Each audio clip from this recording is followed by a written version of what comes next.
అరుణాచలంలో నా తొలి అనుభవం. ఎక్కడో యూట్యూబ్లో చాగంటి కోటేశ్వర గారు చెప్తే నేను అరుణాచలం వెళ్ళడం జరిగింది. వెళ్ళిన మొదటి రోజే అరుణాచల ఆశ్రమం, స్కంద ఆశ్రమం వెళ్ళడం జరిగింది. అక్కడ ఎంతో ప్రశాంతత. మీరు ఇక్కడ చూసిన ఫోటోలో రమణ మహర్షి గారు వాళ్ళ అమ్మగారు. రమణ మహర్షి ఇక్కడే కొన్నేళ్ళు తపస్సు చేసుకుని ధ్యానం చేసేవాళ్ళు.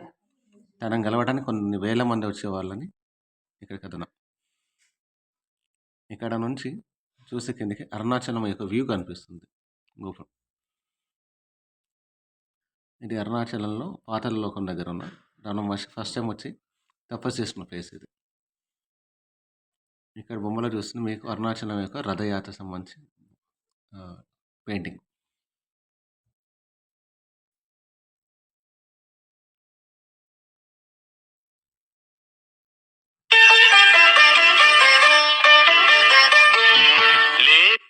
ఇది తొలి అనుభవంలోనే ఎంతో ప్రశాంతత, ఎంతో ఆనందం, ఏదో తెలియని ఆనందం. నీకు అరుణాచల యాత్ర అంటే అది ఆత్మ యొక్క ప్రయాణం. ఇది స్కందాశ్రమం వెళ్ళే రూట్. ఇది రమణ మహర్షి ఆశ్రమం నుంచి ఎంతో ఆహ్లాదకరంగా, ప్రశాంతంగా, మనశ్శాంతిగా ఉంటుంది. కొన్ని కోట్లు ఉన్నా కూడా సాధించలేనిది అరుణాచలంలో రావడం వల్ల సాధించవచ్చు.